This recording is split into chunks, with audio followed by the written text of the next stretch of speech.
see white lies dancing between the lines. She's an atheist. Carousels in her mind, spinning all in her eyes. She's an atheist. Hello and welcome to the Digital Freethought Radio Hour on WOZO Radio, 103.9 LPFM right here in Knoxville, Tennessee. We're recording this on Sunday morning, September 5th, 2021. I'm Larry Rhodes, or Doubter 5. And as usual, we have our co-host on the line with us. Hello, Wombat. How are you? It's me, the Wombat, and the four ducks. Quack, quack, quack. That was only three. Hello. And our guests today are John Richards. Hello. The Hello. Dread Pirate Higgs. Howdy. Arr, And George Brown, the 2.5s. Digital Freethought Radio Hour is a talk radio show about atheism, free thought, rational thought, humanism, and the sciences. And conversely, we'll also talk about religion, religious faiths, gods, holy books, and superstition. Wombat, what are we on about today?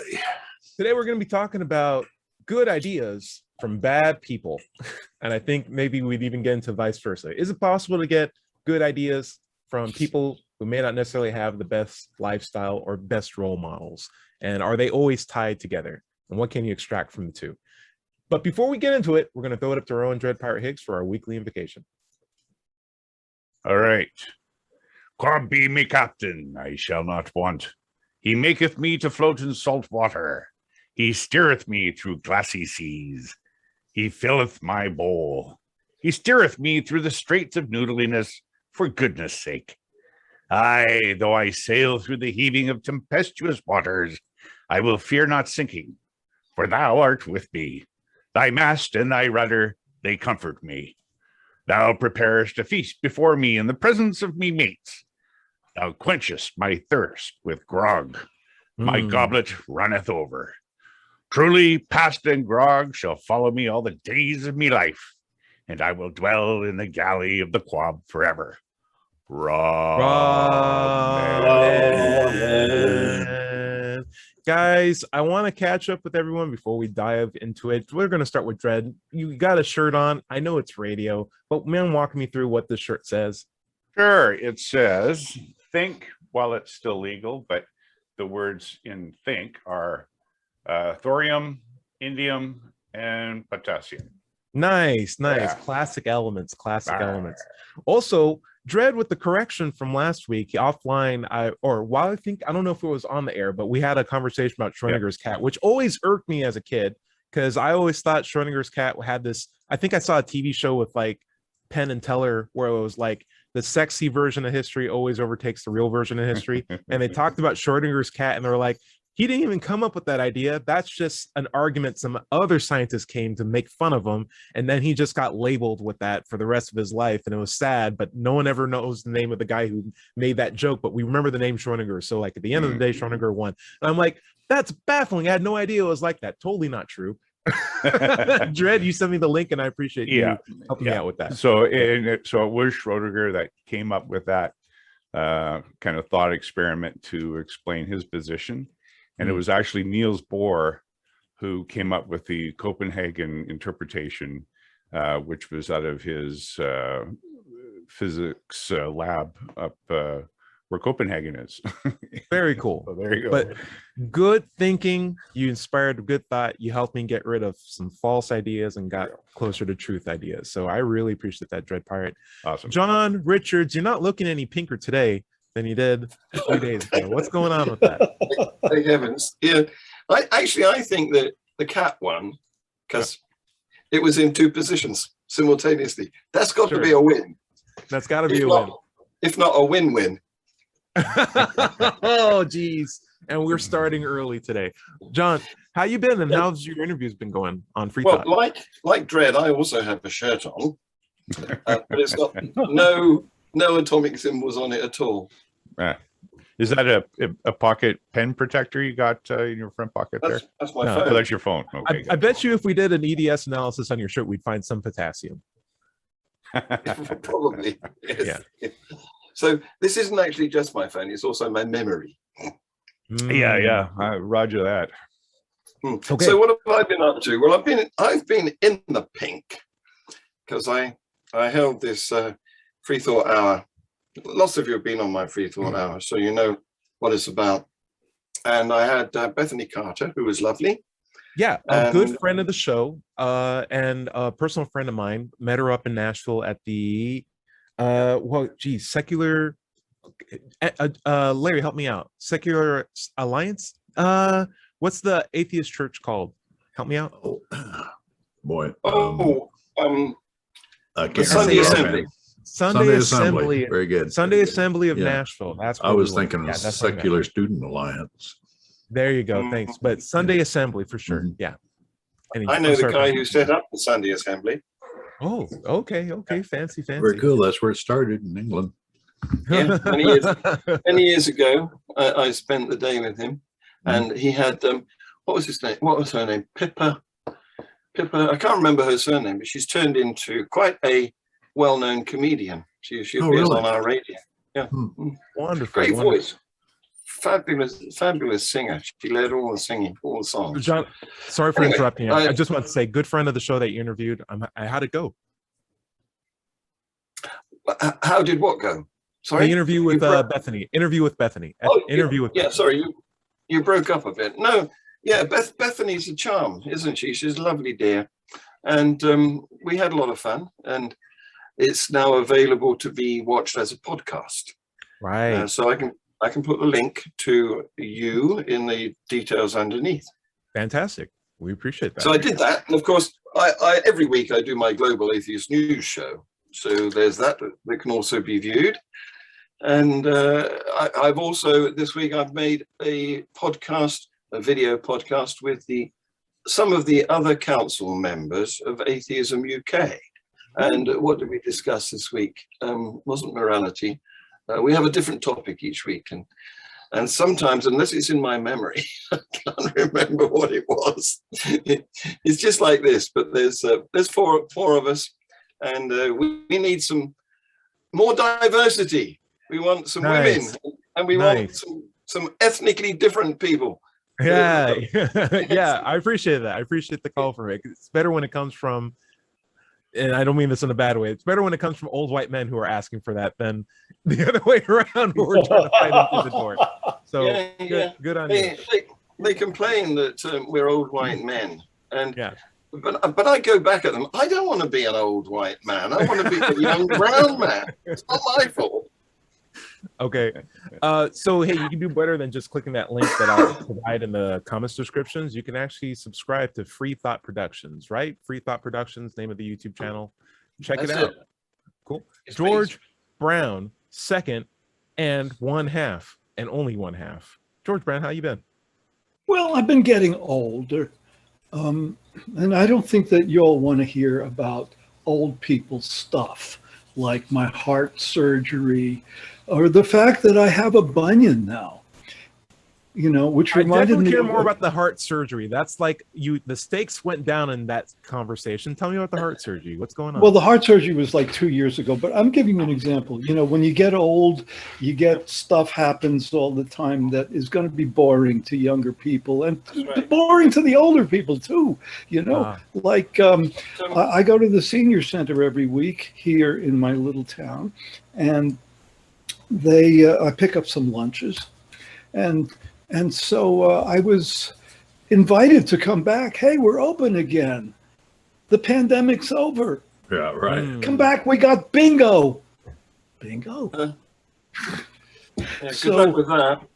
Good luck with that. Yeah. So I've been looking up some interesting stuff online that I want to share with you all. First of all, in the Guardian, I think it was yesterday or the day before, there was a piece on Edward Snowden about surveillance. Yeah. And where it started big time back around 9/11 here in this country. And, I have a feeling that Edward Snowden is going to go down in the history books as a great American patriot. Ooh, interesting. But what's going to happen to him in the meantime? I'm afraid, to be honest.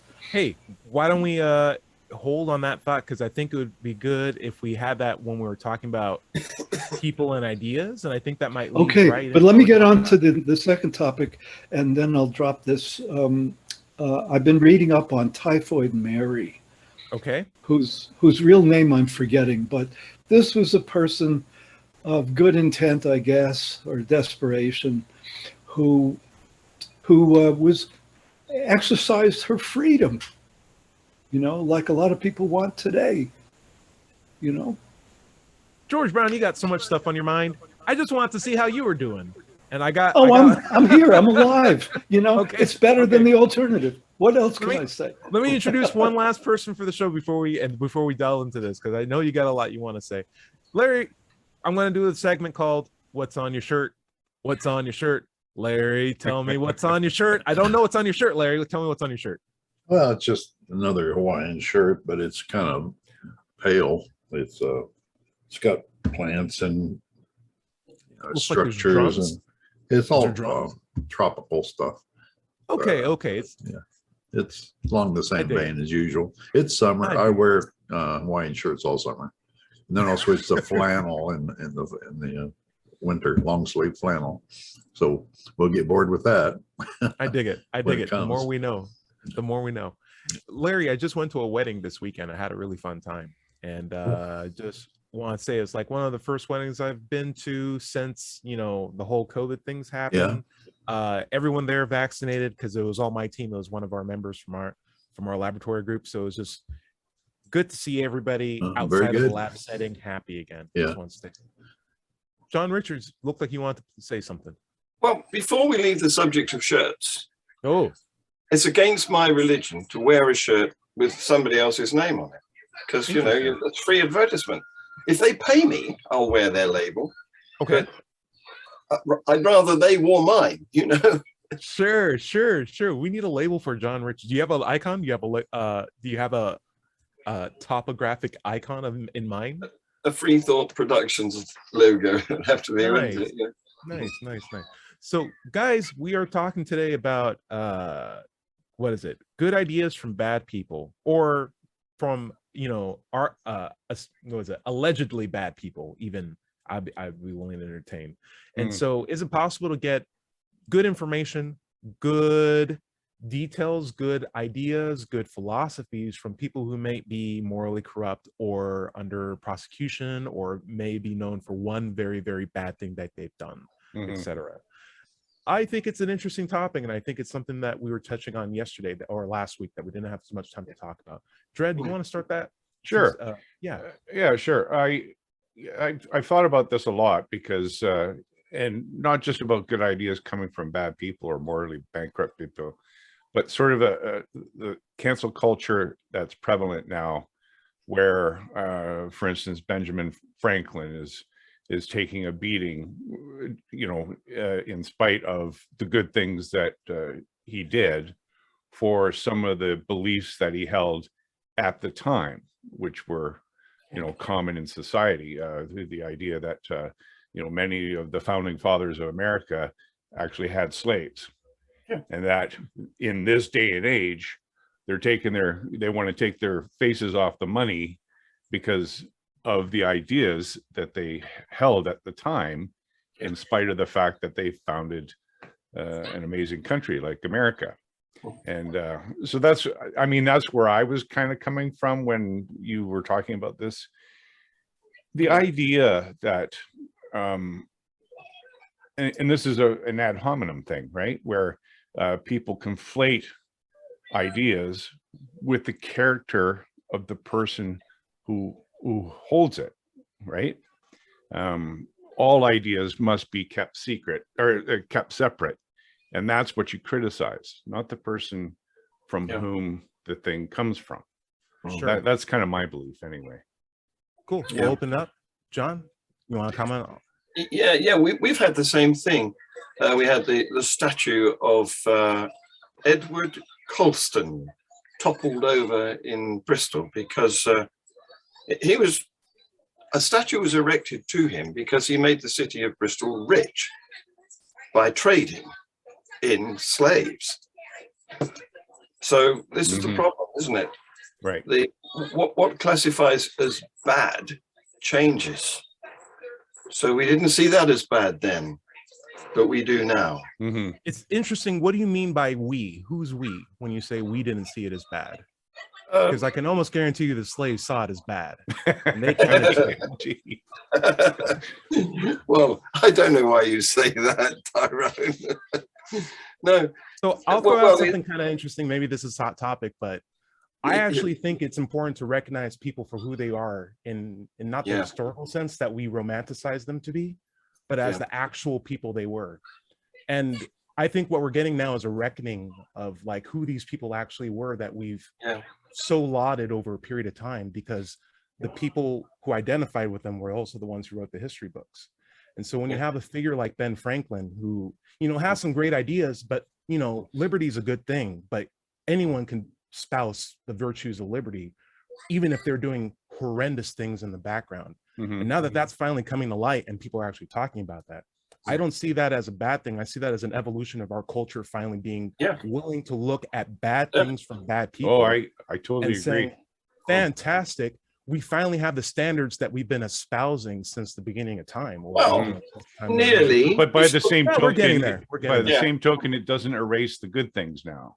It doesn't. Liberty's still a good thing, but we're now doing that's another true. good thing, which is looking at people honestly. Absolutely. And I think that is the value. And so when we have two options of like, well, should we rectify the fact that we used to like this slave master, and now that we know he's a slave master, we shouldn't have him on our money? It's like, maybe that's a good thing. Maybe we just can take the good stuff like the liberty and the foundations of having an honest government and get rid of the mascots that were, you know, enslaving people in the background at the same time too. Like, we can do both, and one doesn't just diminish the virtues of the good qualities that are being presented. I also, you know, I really do think, Richard, you meant it genuinely, but I have heard a lot of times, I've had conversations with people being like, you know, well, that slavery was okay then, but now we know it's a bad thing. I'm like, even back then, the slaves knew it was bad. Like, there was no misunderstanding from the perspective of slaves that this was a bad thing. It's just that their opinions had no value because they weren't seen as human beings. They were seen as property. That in its own right is a bad thing. The fact that we're all recognizing that's a bad thing only means that other people are finally understanding that it's a problem too, which is a good thing, but it was a bad thing then too. And we should be, it's almost alarmist to not consider it as such. Right. You won't catch me defending slavery. If you have, I mean, if you have an alternative opinion, I'm not here to, just as like the sole black guy on this cast trying to like sway it. But, you know, I do get cancel culture, and I understand that it could be problematic in certain senses, especially if it starts to overswell and take away the good things that were being perpetrated by bad people. I think it's important. I see you, John. I see you, George. We'll separate the two, but I think the fact that we are recognizing that bad people can say good things is a good thing. And we should just recognize bad, but the good is still good, but bad people. And I think that's overall a net good. Hopefully I'm making clear with that. George Brown, what do you think? Well, I have a question on my mind. I was wondering if other people have the same question. Exactly what is cancel culture? What does that mean? Larry, why don't you step in? It's been a while. What do you mean? What do you think cancel culture is? I'm not the big authority on it. I have a marginal understanding of it at best. But my idea of it is that if somebody does something that the society thinks is bad, they might, let's say he has business, they might boycott his business, that type of thing. Dredd?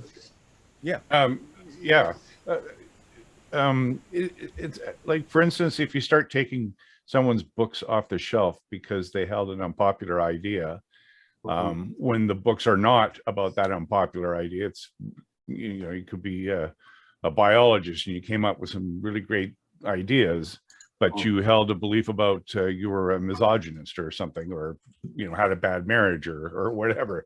But sorry, that's a fly bugging me. I didn't know if you were just advocating with certainty at certain points. These are weird points that he's enunciating. Talking like an Italian, right? But recently there's a spacecraft that the James Webb telescope, and they're a faction of people who are trying to, say that he's not worthy of having a spacecraft named after him for some behavior he possibly displayed during his life, and that and NASA, of course, is taking this claim seriously. So, at what point does to what extent is a person's life scrutinized by the public just because you want to name something after them? You know what I mean? Like pretty soon you can't name anything like Huygens, for instance, or any of the spacecraft that bear somebody's name. If we start looking into their lives and scrutinizing them and then renaming the spacecraft because we didn't like a particular idea they held, that's a form of cancel culture right there. John, would you mind espousing on cancel culture? What do you think it is, and what's your? Well, it's what Dredd says, it's what Larry said, and in addition, it's no platforming.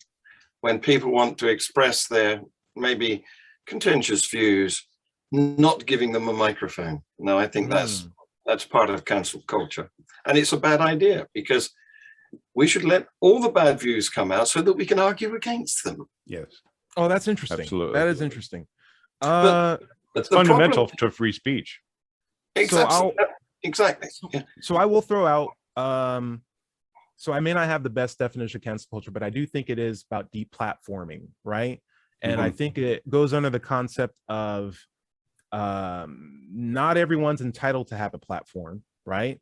Or you can say whatever you want, but that doesn't mean that you're not beyond the consequences of your speech. Of course. And so if we've determined that your speech causes what I would call needless harm, or if we put you in a position where you represent us and you're criminally going against what we've, asked you to do as part of your body, but for some, corrupt reason, we can't get rid of you, and you're actually causing needless harm, maybe censorship in that capacity is something that we can, or terms of service is something that we can all agree. These are the conditions in which we would take away your platform and do so rightfully as part of like a society. Yeah. And it's a nebulous idea because it's a novel idea in the grand scheme of humanity. Like cancel culture is like in the capacity that we can do it now and the power and the speed that we can do it now is like this new thing, and a new power and new powers that are often unchecked can quickly exacerbate themselves into this is no longer a good thing, it's immediately a bad thing, or it's a bad tool. So how do we manage this new functionality that we have? Well, we actually, I don't know about the States because I'm not there, but we have laws in this country against hate speech and raising people to harm others, calling for others to be victimized by the audience. It's not allowed here. Yeah, and I think we have, so in my head, like a lot of the platforms that people use to espouse ideas, YouTube, Twitter, etc., have strict terms of service agreements, right? And in those are codified rules of what they will accept and what they won't accept, and the means of repercussions that'll happen if any of those terms are violated. And it's only when they are enacted or enforced that sometimes people have like, well, that's against free speech. It's like, well, this is a private company that is espousing specifically what they would want, that someone clicked and said, yes, I accept these terms of service. And if they don't like it, they can make their own service platform, but you're not entitled to do that on my contract as a private company, right? A lot of people are raising their hands. I would like to see George, because he had something he wanted to say back, and then maybe we can talk about this. George Brown, what do you got? I forgot topic number 2. Fair enough. Fair enough. Larry, number 1 is we have a concept. I don't know if it's enshrined in American law or certainly a legal argument. You can't cry fire in a crowded theater. I wonder why. So you have some sort of basis in public discourse for not allowing unlimited free speech, and it's kind of like what you said, Wombat. If there are consequences, if there are negative consequences to somebody else, that person who violates that, your wholeness, let's say, is responsible for those consequences. Larry? I think they call it inciting to violence. You're not allowed to do that. I'm not familiar with the law structure around that, but Incitement. you can't incite people to go out and, hang people or burn buildings or whatever. Yeah, incite to violence. It's against Attack the the Capitol law building. here too. Mhm. Dred? Yeah, so I was just going to say that I think this is moving away from what cancel culture is. Sure. And I think, I've had this happen to me on Facebook and in my community where I've said something that, I've chatted something that was not liked by a certain group. And then I've been personally attacked and canceled out and shut down essentially just by the mob, who suddenly, now decides that I am a bad person at root, and that anything I say is worthy of attack and abuse and all the rest of it. Just to throw this out, I'm thinking of it as like a spectrum that's very ambiguous right now, because this is like a new muscle that the internet's using for the most part, right? And on one side you have, hey, I just made a bad joke 10 years ago. Please don't fire me for this. Like, this wasn't even something I genuinely meant. I'm not even that person anymore. I don't even remember posting that. Like, what's going on here? And then also now where it's like the president's actively causing people to rush into the Capitol building with Confederate flags, completely destroy our democracy and possibly threaten the lives of our senators. And it's like when he gets blocked on Twitter, it's like, that's cancel culture. I'm like, you shouldn't be on Twitter. You shouldn't have this ability. You should have been impeached like 4 years ago. Like, it's crazy. Absolutely. There's a wide spectrum, and unfortunately it seems to be hitting everybody in disproportionate amounts, where some places I feel like it's needed, and some cases I feel like, ooh, that was taken way too far. And I feel like if it was just more explicit rules of engagement, that was just like something you can like, well, what's acceptable, what's not acceptable, where's the line, where's not the line. And I think we're still in the process of figuring that out. John, I'm sorry for taking up your time. What's up? Well, no, fine. We've jailed several people in this country, Muslims for calling for non-Muslims to be victimized, and anti-Muslims for calling Muslims to be victimized, But the problem here is who decides, because it's always up to who happens to be in control at the time. Imagine this: if Darwin had not been born and lived in Hampshire, UK, if he'd been born in, where should we say, Alabama, we'd have a hard time. Do you think that he would have been able to get his ideas launched? Right. Even in England, it took him 20 years to do that after he formed them. Very hard for him to do, even so. And it's not like he wasn't the subject of ridicule immediately afterwards, right? Well, he wasn't, actually. The ridicule came later. He was, for the first 20 years. That's literally the sentence I just said, John. Oh, sorry. And it's time to break. We're at the bottom of a half hour. This is the Digital Freethought Radio Hour. We're going to be back in just about, I don't know, as long as it takes. See you in a little bit.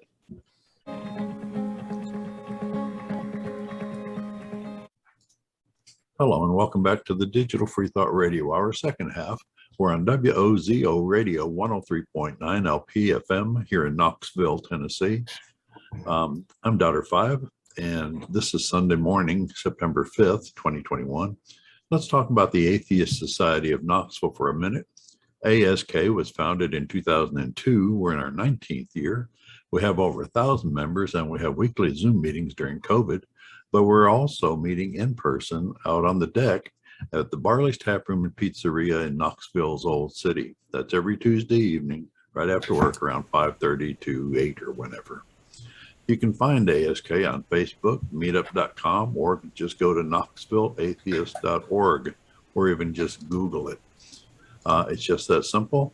By the way, if you don't live in Knoxville, you should still go to Meetup and search for an atheist group in your town. Don't find one? Start one. Right. Wombat, where do we want to pick up? We're talking about, can we get good ideas from bad people? I think the general consensus is it is possible to abstract to, because just because you came up with an idea doesn't mean you own it or it came from you. It's freely available to everyone. It's just a bad guy probably found it first. And it doesn't mean that if we recognize that that person was bad, it takes away anything from the good things that they found. And so let's focus on the good things and be aware that we can see people more honestly as human beings. Maybe that makes us all more relatable. Perfect. John, what do you think? We're facing the same. Some people are really evil. John Richards, what do you think? We're facing the same problem in reverse here, because we're up against what is bad, and what is. We were up against what is bad in the previous half, but now we're up against what is good. Because I can tell you a story of a certain English general who invented this new kind of bomb, which you could throw it, and when it exploded, little pieces of metal went hurtling through the air and injured and maimed a large number of people in the vicinity. Now, at the time, that was thought to be a good thing, depending on whether you were on the receiving end or the throwing end. And this general, his name was Shrapnel. General Shrapnel. Get out of here. Really? Was his name literally Shrapnel? That's Yes, it was. I had no idea where that name came from. That's great. Yeah. Well, that's like where you're born and your name's like peanut butter sauce. And you're like, what? You're going to be making something really good one day. You know. Or your last name is Crapper. Well, let me take Thomas Crapper. Yeah. All right. Let me take this story a little further, because quite recently, a pub in a town near me was being redeveloped, and it was looking for a new name because it was going out as something completely different from its previous image. And it discovered that General Shrapnel was born and lived in this town. They didn't want to call the pub Shrapnel Inn. That wouldn't have attracted very many customers. So they looked him up. He's got his first name was Henry. So that pub became called the General Henry. And very few people know the actual history to it. Okay.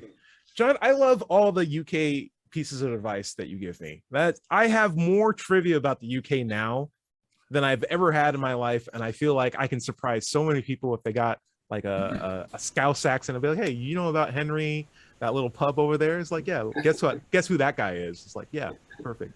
I guess I'll have to work on the Canadian version. Oh, tell me. Dredd, do you have examples of well, I'm sure I could come up with them. Okay. Would you like to share one? I don't have one yet. Okay, fair enough. I just Larry, do you have an example of perhaps, a bunch of good ideas that were discovered or put into words by a particularly person that we're realizing may not be as good as we thought? Well, I didn't when I started the show, but I went online and I looked up a few. The inventor of the transistor, who also helped invent the computer, William Shockley, was apparently a big fan of eugenics and a very big racist. So he had some good ideas as far as technology goes, but as society goes, not too good. Mm-hmm. Yeah. I will say this too. Here's one of my favorite ones. The Faber process. Are you guys familiar with them? Let's see. So there was the pencil guy. The pencil. There's a guy named Fritz Haber, and he is the reason why we exist right now. Because before there was not enough nitrogen to make agriculture fertilizer to feed more than 2 billion people on the planet. And if you hadn't checked recently, there's way more than 2 billion people on the planet. And the reason for that is because we found a way to take air, the nitrogen in air, and precipitate it into a form that can actually be used to make plants grow, right? Yeah. And plants need DNA. DNA needs nitrogen. So you need to figure out how to get the nitrogen in the air into the plants. He figured that out. The thing is, and it saved so many lives, kept so many people from dying from hunger, and our population has exploded ever since. But the thing is, guy was outright probably one of the most notorious Nazis of all time. Is that right? Yeah. Made chemical weapons. Like one of my first jobs was getting rid of the chemical weapons using the same formulas that he devised. Like we were breaking down chemical weapons as part of like America's treaty with other countries. Larry, one last thing. Also stabbed his wife to death. Tried to run away from it. Was a total huckster. Tried to sold making gold from seawater, which was like not the best. Just the worst guy. Worst guy. Good idea though. And I'm willing to abstract that away because, you know, for as many millions of people he's responsible for directly killing in the most violent and harmful ways possible, he's also potentially responsible for through his discovery for the livelihoods and the existence of billions of people after the fact.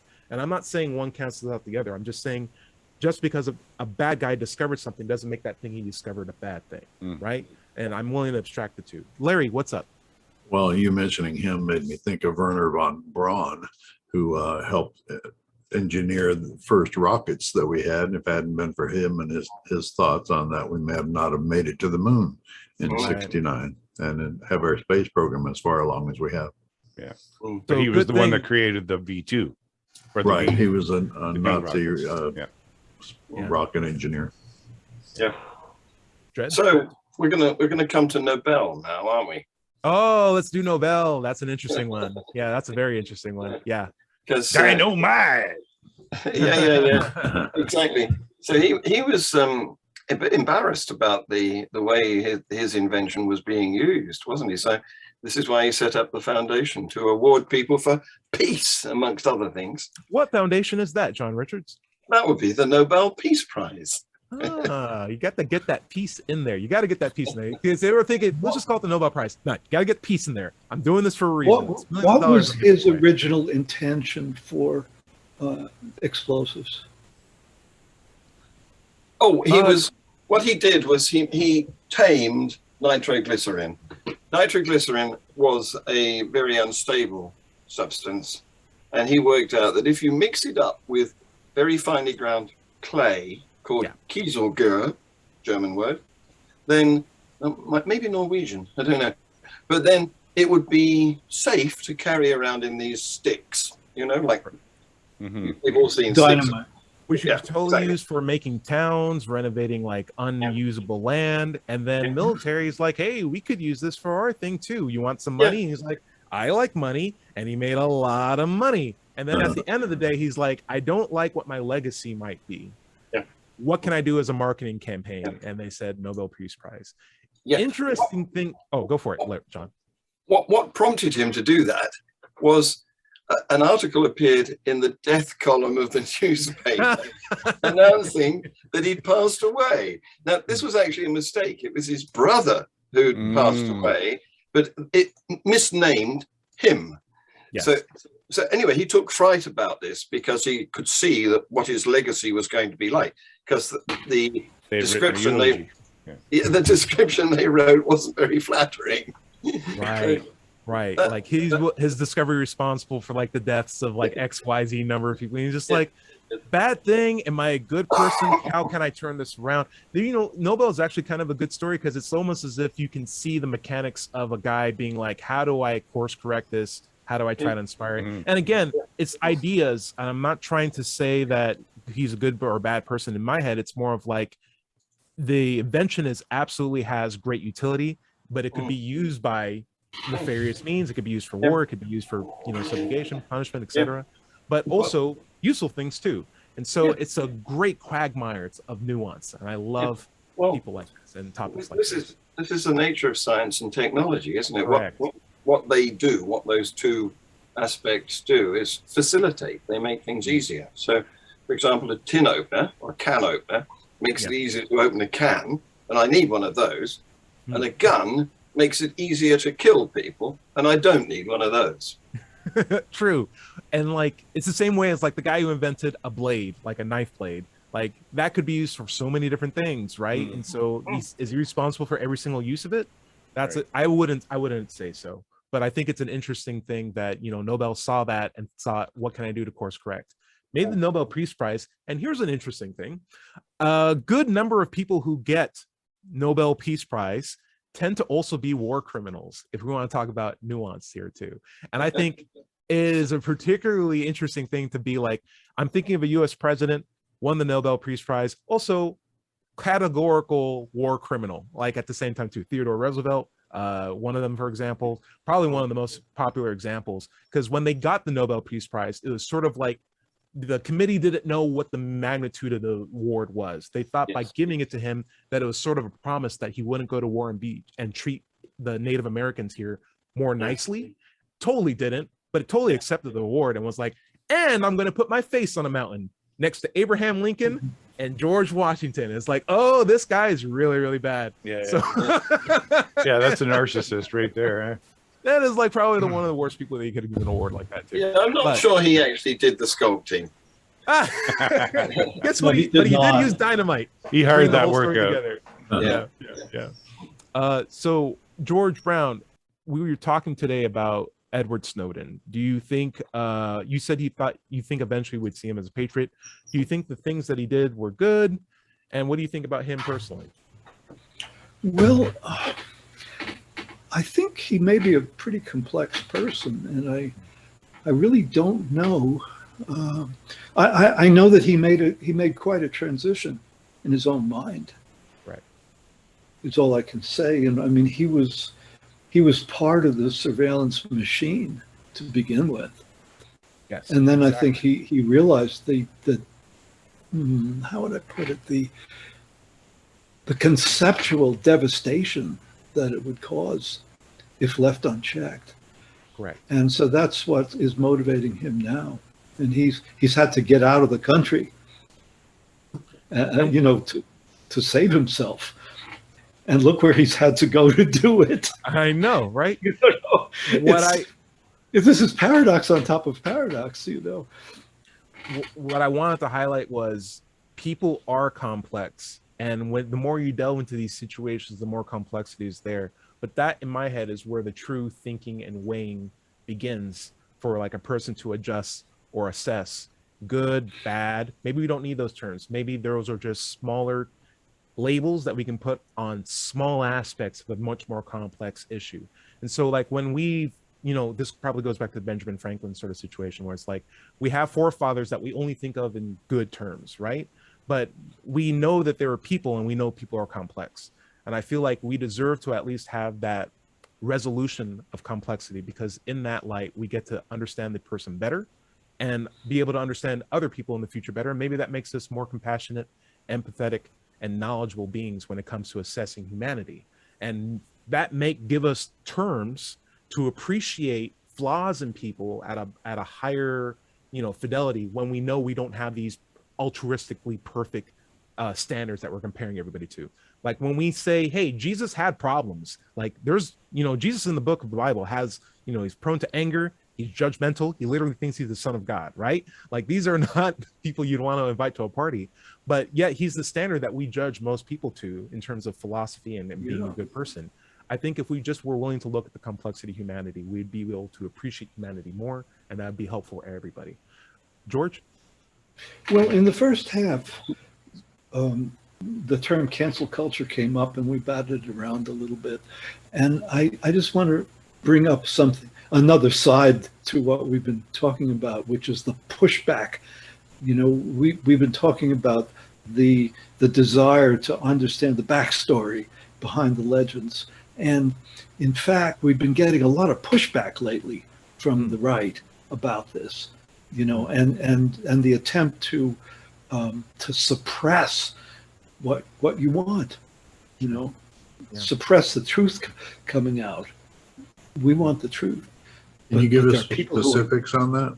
What you're talking well, about? right here in our state of Tennessee, I think there's been an argument within the state government, the legislators and the governor, about textbooks in schools. But maybe I'm thinking about Texas right this moment. I'm sure Tennessee is as guilty as the It's next not state. as far. It's not as far as you would Well, think. but that there certainly are some black folks here who want to open the door to the truths of history, of what really has happened. You're talking about CRT then? What's that? Textbooks? Critical race theory? Yes. No. That's So I actually would say that's way beyond that. Like the Civil War, the Reconstruction after Civil War played a big part in what was being taught in schools to rectify, a lot of the inhumanities that were occurring during that time, and making sure that they glosses over a lot of aspects of really terrible things America have done overall to paint this picture that's, very picturesque of what America actually is. And that's still in the history books. And it's weird how if you open up a history book in America for high school, it goes to like jumps straight to World War II, and you're like, what was there, World War One? It's like, no, it's basically that. And then you have Columbus visiting, World War II, and then basically now. Dredd, I saw you raising your hand. What's up? Yeah, it was actually when you brought up Jesus there. Just recently, I've been watching a lot of the Genetically Modified Skeptic. And Paulogia is another YouTuber. Really good stuff.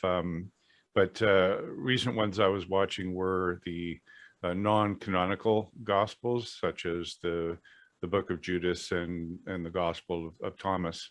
Wow. And when it comes to sculpting history to the benefit of whatever image you're trying to portray, those are great cases where if it was common knowledge what were in those books and how they characterized Jesus, people would not think of him as all love and happiness. Correct. He's like a bratty little kid with superpowers, killing people and then raising them from the dead just because one pushed past him or something like that. And just pretty crazy stuff. Yeah. So it was enlightening to see that. So we had to talk about Schrodinger's today because we had a correction of a misinterpretation of history that I had because I was given one with an agenda, the agenda being selling dog food commercials, right? And then you had sent me the true sources and the citations, and I was able to look that up. Mm-hmm. And, I was reading through the history of Schrodinger. I was like, man, this guy is boring. He has friends like Einstein, but gosh, the other version that I had was so much more memorable and exciting and fun. Right. But this one's just plain applesauce man who just comes up with math formulas. It's just like boring, but it helped me understand the truth better. And I feel like a lot of the history that we have, regardless of wherever we were born or raised, was given to us with an agenda. And that tends to be the case for everybody, but we all have different agendas. And that's a lot of reasons it derives a lot of conflict. And so what I say is, it is beneficial for us to have the desire for truth. And through that truth, if we make adjustments after the fact, after we have a better, clearer picture of what humanity was, that is in the interest of the truth and good. And I don't think that's necessarily a bad thing. Obviously, cancel culture could take it too far. And I think if we don't espouse like good guidelines for conduct for people, I think we fall just as susceptible for overcorrecting if we don't make the grounds for why we correct in the first place explicitly clear. But I do value the idea of, I have this idea, it's a good idea, but it was made by a bad person. I just don't want to associate this bad person with this good idea anymore. I think that's totally fine because there's so many standards of good people who can say the exact same thing that we could look up to if we need role models in that capacity. And why not adjust as needed? Larry, what's up? Oh, I didn't raise my hand. No. George, did you raise your hand? Okay. I did, yes. Go for it, George. Dredd next. I the older I get, the more interested in psychology I get, and the need to understand why people do what they do, including my own self. This is a major goal of my own is just to understand me. That's a major undertaking, and why do I do what I do? And so one thing that is occurring to me while we discuss our topic for today, good ideas from bad people, is the pushback, the resistance. And people, I think, have a tendency to want to cling to what is familiar to them. It's comforting what's familiar. And when we go beyond that point, to many people, it feels threatening. And that's why they want to come back, restore what was, push those people away because they are different. Mm-hmm. Yep. And that's that's what I want to offer right now. Yeah. John? Guys, we talked about Mount Rushmore, and if I know this isn't very good radio, but maybe it'll drive people to our other sites, our YouTube site or something. But I've got a picture of the new Mount Rushmore that I'd like to share with you. Can you let me put this on screen? Yeah, go for it. Go. Go. This Yeah, is the do one it. with Homer Simpson. Ah, It's still white men. oh, very that's good. awesome. Better luck next time, guys. Now, That who is- are they? You got to say who they are. That is Yep. Mount Rationalmore. So who are the people on it? Well, Carl Well, this- Sagan, Daniel Dennett, James Randi. Christopher Hitchens. No, Oh, not James Daniel Randi, Dennett. sorry. Yeah, this one is Bertrand Russell. Oh, Right. There you go. I Four. will have a hot take. It would be good. All these things that these guys are espousing, believe it or not, are not the first people to espouse the things that they have espoused. Of If you were course. to go into other cultures or history from other countries and find, oh, Egyptians were saying this exact same thing. We don't care about black people in Mesopotamia. It's the white people are saying it now that we care about. It's like, okay, that's fine. But Chinese were saying all of these things in literature for like thousands of years ago. It's like, yeah, but these guys have like really nice pictures that we can put on mountains. I feel like we don't need to have to necessarily associate four white faces of men to have the face of rationality, and we should be careful, in my head, of that immediate association is as even as fun as it could be. Dread, what's up? You were talking about the Schrodinger thing. Yeah. How the story you initially heard was much more interesting. Yeah. And that you eventually came around to the boring story, and that sort of justifies, in a way, of having an incorrect appreciation of. I have what the he was. appreciation for it, but I like the truth more. And you right? How yes, can I tell you? and I think that's absolutely valid if you're a critical thinker. For what I our mean? audience. And I think please it's explain. important to continually help and assist people to become more critical in their own thinking, not only about their own ideas and the ideas of others, but themselves as well. So Yeah.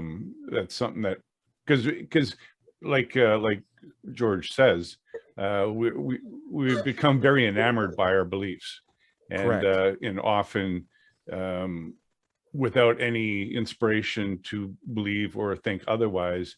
You could go your entire life thinking that Schrodinger was being made fun of. Yeah. And even if that made me feel better, it wasn't true, which could Right. lead me to be wrong about other things in the future. Right. So I will take the boring truth over a sexy lie any day. But I still like the sexy lie to know that it's a lie, because Right. that was very fun. I still like my Spider-Man comic books. What can I tell you? George Brown, and then we close up the show. George Brown, what's up? For our audience and me, please tell us what Schrodinger is all about. We'll tell you next talk- week. 'Cause Yeah, that's a next week. That's a Well, I okay, need it's to know not the a good topic definition to of go what through. you're talking about. Yeah, It's we're at the end of the show. Right. What's the topic here? Hey, we'll go into it. Everybody else, John Richards, where can we find you at? Not at non-locality. You wouldn't find me there. You can find me at, what's it called? Oh yeah, Freethought Productions YouTube channel. Cool. Dread Pirate, where can we find you at? I'm on YouTube at Mind Pirate, MINDPYRATE. Click and subscribe. I live stream this when I can on Sundays at 8 a.m. PST. Very, very nice. Larry Rhodes, where's your channel at? If anyone's seeing this on me, or Let's Chat on YouTube. You can find me by going to search for Doubter5 or Larry Rhodes. That's RHODES. My own content is on digitalfreethought.com. Be sure to click on the blog button for radio show archives, atheist songs, and many articles on the subject. If you have any questions for the show, send them to askanatheist@knoxvilleatheist.org. By the way, if you're a member of clergy, a preacher, pastor, or priest who has no longer believes in the claims of religion, you can find help at the Clergy Project. That's clergyproject.org. If you're watching this on YouTube, be sure to like and subscribe. This has been the Digital Freethought Radio Hour. Remember, everybody's going to somebody else's hell. The time to worry about it is when they prove that heavens and hells and souls are real. Until then, don't sweat it. Enjoy your life, and we'll see you next week. Say bye, everybody. Bye, everybody. Bye.